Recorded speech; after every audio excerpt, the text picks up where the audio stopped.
This Valentine's Day, do something Cupid. Sing out your love message with Cornetto Cupidity Call Center.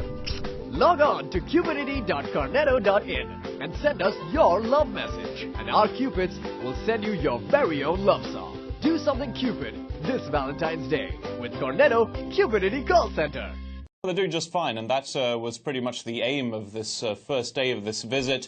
This was supposed to be largely a private trip to Virginia on board Air Force One for the two presidents, to the former residence of the former President of the United States, Thomas Jefferson, and also former U.S. Ambassador to Paris. This was supposed to show maybe a budding relationship between the two leaders, also a symbol of a strong Franco-American relationship right now. This is the kind of thing you nowadays get with a state visit to Washington. David Cameron, the British Prime Minister, for example, he was whisked away to a college basketball game on board Air Force One. Xi Jinping of China, when he was in the United States, got to hang out at a ranch in California with Barack Obama. This is all part of the game here to make it look like there's a good personal relationship as well as a good diplomatic relationship. Of course, we do need to also mention the relationship status here, because that is still making quite a few headlines here in the United States. You've, of course, seen the pictures. François Hollande did arrive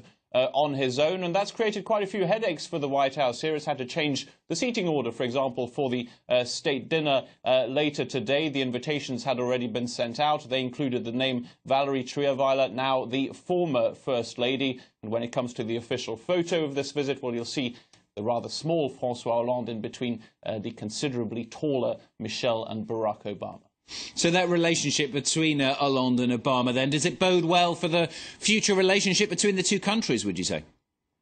Well, going very well indeed, according to the two leaders themselves, who wrote an op-ed in both the French newspaper Le Monde and the Washington-based Washington Post. They say it's going swimmingly and has come a long way since the era of freedom fries. Remember, that was just over 10 years ago when France opposed the war in Iraq and got into all sorts of trouble with the United States, according to one senior administration official who we spoke to a little bit earlier. We've come a long way from freedom fries, that is. There'll be all sorts of subjects to be talked about later on in the Oval Office. Africa will be a big one, because the White House is certainly very grateful for what France has done militarily in Mali and the Central African Republic. And also remember, these were two countries who were very, very close to go to war together, basically, to intervene militarily in Syria. It is particularly since that moment that the two countries got that little bit closer.